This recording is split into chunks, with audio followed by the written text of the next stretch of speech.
Assalamualaikum warahmatullahi wabarakatuh. Selamat pagi anak soleh dan soleha Andalusia. Bagaimana kabar kalian hari ini? Mudah-mudahan kalian selalu diberikan kesehatan ya. Sebelum masuk ke pembelajaran, Ibu mau mengecek dulu. Adakah yang tidak masuk? Atau adakah yang terkendala dengan jaringan? Mudah-mudahan tidak ya. Baiklah, sebelum masuk ke pembelajaran, kita berdoa terlebih dahulu. Berdoa dimulai. Bismillahirrahmanirrahim. Raditu billahi robba wa bil islami dina wa bil muhammadi nabiyya wa rasulullah. Rabbi sidni ilma warsukni fahma. Amin.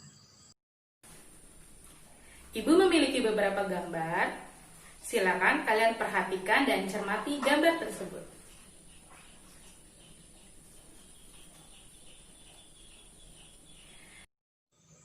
Ada yang tahu siapakah orang di gambar tersebut? Ya, betul sekali. Ini adalah tokoh Najwa Shihab. Ini merupakan tokoh Najwa Shihab dari mulai dia kecil, remaja, dan juga dewasa menjadi seorang pembawa berita. Lalu, apa hubungannya dengan materi hari ini? Ada yang bisa menyimpulkan?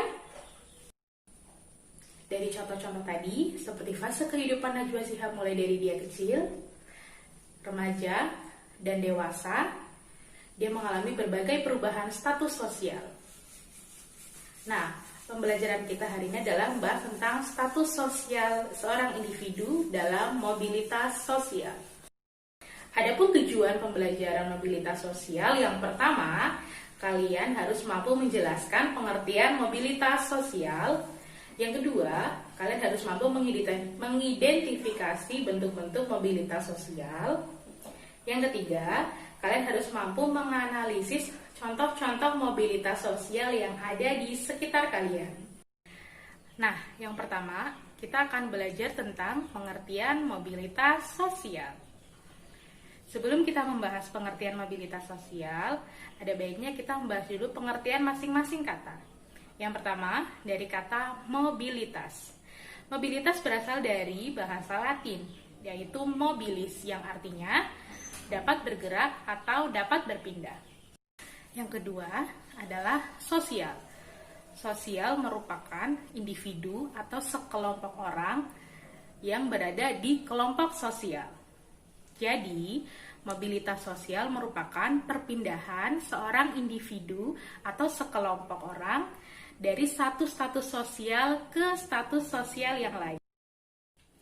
Nah, untuk materi yang kedua, kita akan membahas tentang bentuk-bentuk mobilitas sosial. Bentuk-bentuk mobilitas sosial ada 4. Yang pertama, ada horizontal. Yang kedua, ada vertikal. Yang ketiga, ada mobilitas sosial antar generasi dan intragenerasi. Dan yang keempat, ada mobilitas sosial geografis atau mobilitas sosial lateral.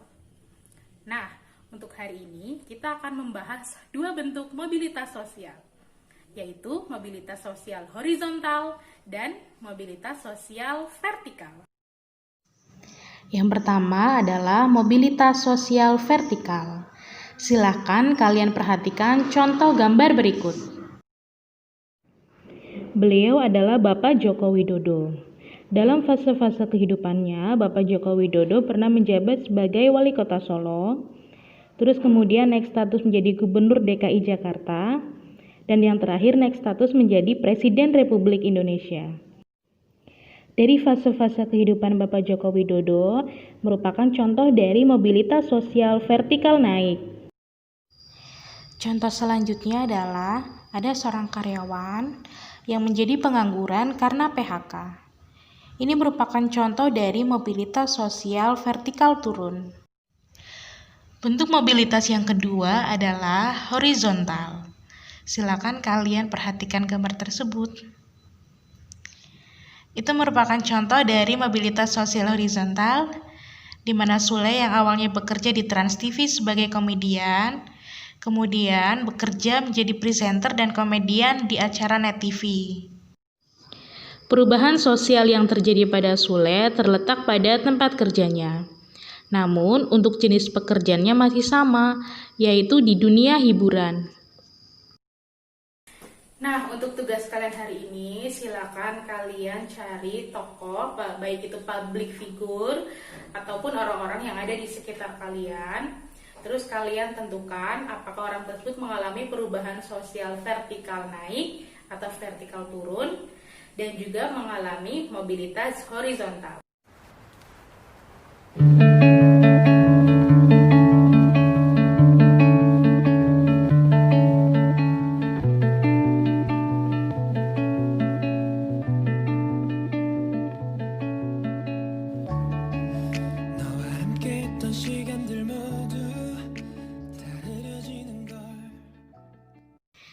Dari pembelajaran hari ini, ada yang bisa menyimpulkan kita sudah belajar apa saja ya?